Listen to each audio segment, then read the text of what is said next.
Hello everyone, welcome to Jnanarashi channel. ಇವತ್ತಿನ ವಿಡಿಯೋದಲ್ಲಿ ನಾವು ಥರ್ಡ್ ಸ್ಟ್ಯಾಂಡರ್ಡ್ನ ಕನ್ನಡ ರತ್ನ ಪಠ್ಯಪುಸ್ತಕದ ಗದ್ಯ 8 ಪರಿಸರ ಪ್ರೇಮಿ ಈ ಗದ್ಯದ ಅಭ್ಯಾಸವನ್ನು ಕಲಿಯೋಣ. ಕ್ವಶನ್ ನಂಬರ್ 1, ಪದಗಳ ಅರ್ಥ ತಿಳಿಯಿರಿ.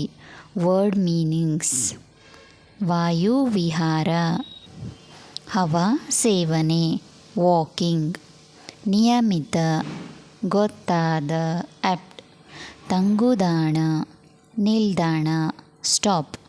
ಸಂಕೋಚ, ಹಿಂಜರಿಯುವುದು, ಹೆಸಿಟೇಟ್. ಬಡಾವಣೆ, ಮನೆಗಳಿರುವ ಪ್ರದೇಶ, ಎಕ್ಸ್ಟೆನ್ಷನ್. ಆಳು, ಸೇವಕ, ಸರ್ವಂಟ್.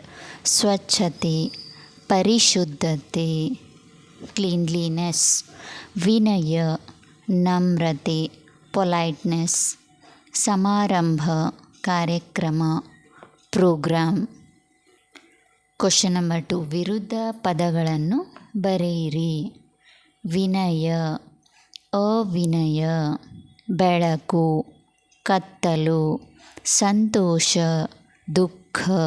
ಸಮೀಪ, ದೂರ. ಹಗಲು, ಇರುಳು ಅಥವಾ ರಾತ್ರಿ. ಬೇಕು, ಬೇಡ ಅಥವಾ ಬೇಕು, ಸಾಕು. ನಿಯಮಿತ, ಅನಿಯಮಿತ. ಸಂಕೋಚ, ನಿಸ್ಸಂಕೋಚ. ಕ್ವಶನ್ ನಂಬರ್ 3, ಯಾರು ಯಾರಿಗೆ ಹೇಳಿದರು? Who said these words to whom? ಇಲ್ಲೇನು ಮಾಡುತ್ತಿರುವೆ ತಿಪ್ಪೇಶ್? ಈ ಮಾತನ್ನು ಮುಖ್ಯೋಪಾಧ್ಯಾಯರು ತಿಪ್ಪೇಶನಿಗೆ ಕೇಳಿದರು. ಅದೇನೂ ನನಗೆ ತಿಳಿಯದು ಸಾರ್. ಈ ಮಾತನ್ನು ತಿಪ್ಪೇಶ್ ಮುಖ್ಯೋಪಾಧ್ಯಾಯರಿಗೆ ಹೇಳಿದನು. ನೀನು ಒಳ್ಳೆಯ ಕೆಲಸ ಮಾಡುತ್ತಿರುವೆ. ಈ ಮಾತನ್ನು ಮುಖ್ಯೋಪಾಧ್ಯಾಯರು ತಿಪ್ಪೇಶನಿಗೆ ಹೇಳಿದರು. ಅದಕ್ಕೆ ನನ್ನ ಕೈಲಾದ ಮಟ್ಟಿಗೆ ನಾನೇ ಮಾಡುತ್ತೇನೆ. ಈ ಮಾತನ್ನು ತಿಪ್ಪೇಶ್ ಮುಖ್ಯೋಪಾಧ್ಯಾಯರಿಗೆ ಹೇಳಿದನು. ಕೊಟ್ಟಿರುವ ವಾಕ್ಯಗಳಲ್ಲಿನ ಬಿಟ್ಟ ಸ್ಥಳಗಳಲ್ಲಿ ಸೂಕ್ತ ಪದ ಬರೆಯಿರಿ. Fill in the blanks. ಮುಖ್ಯೋಪಾಧ್ಯಾಯರು ಪ್ರತಿನಿತ್ಯ ಬೆಳಗ್ಗೆ ವಾಯುವಿಹಾರಕ್ಕೆ ಹೋಗುತ್ತಿದ್ದರು.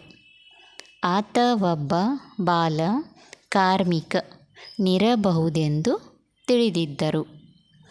ನಮ್ಮ ಬಡಾವಣೆಯನ್ನು ಸ್ವಚ್ಛವಾಗಿಟ್ಟುಕೊಳ್ಳುವುದು ನಮ್ಮ ಕೆಲಸ. ಆ ಸಮಾರಂಭಕ್ಕೆ ನಗರಸಭೆಯ ಅಧ್ಯಕ್ಷರನ್ನು ಕರೆಸಿದ್ದರು. ಕ್ವಶನ್ ನಂಬರ್ 5, ಕೆಳಗಿನ ಪ್ರಶ್ನೆಗಳಿಗೆ ಉತ್ತರಿಸಿ. Answer the following questions.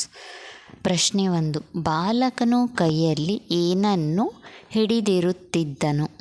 ಉತ್ತರ: ಬಾಲಕನು ಕೈಯಲ್ಲಿ ಪರಕೆ, ಮತ್ತೊಂದು ಕೈಯಲ್ಲಿ ಬಕೆಟ್ ಹಿಡಿದಿರುತ್ತಿದ್ದನು. ಪ್ರಶ್ನೆ 2, ಬಾಲಕನ ಹೆಸರೇನು? ಉತ್ತರ: ಬಾಲಕನ ಹೆಸರು ತಿಪ್ಪೇಶ್.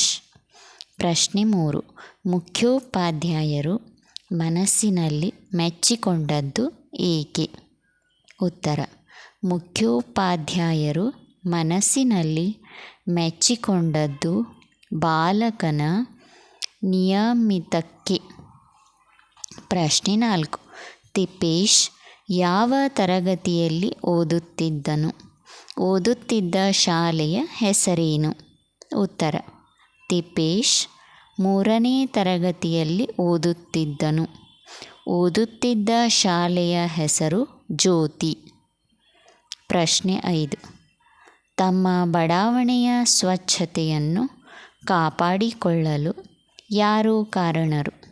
ಉತ್ತರ: ತಮ್ಮ ಬಡಾವಣೆಯ ಸ್ವಚ್ಛತೆಯನ್ನು ಕಾಪಾಡಿಕೊಳ್ಳಲು ಜನರು, ಅಂದರೆ ಅಲ್ಲಿರುವ ಎಲ್ಲರೂ ಕಾರಣರು.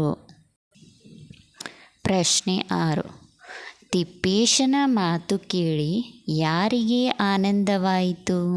ಉತ್ತರ: ತಿಪ್ಪೇಶನ ಮಾತು ಕೇಳಿ ಮುಖ್ಯೋಪಾಧ್ಯಾಯರಿಗೆ ಆನಂದವಾಯಿತು. ಪ್ರಶ್ನೆ 7. ಯಾವುದು ಸಮಾಜ ಸೇವೆಯಾಗಿದೆ?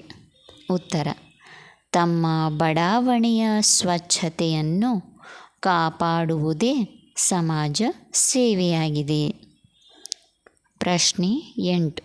ತಿಪ್ಪೇಶನಿಗೆ ಯಾವ ಗೌರವ ದೊರಕಿತು? ಉತ್ತರ: ತಿಪ್ಪೇಶನಿಗೆ ಪರಿಸರ ಪ್ರೇಮಿ ಎಂಬ ಗೌರವ ದೊರಕಿತು. Thanks for watching this video. Please, if you like this video, please subscribe Jnanarashi channel. Thank you.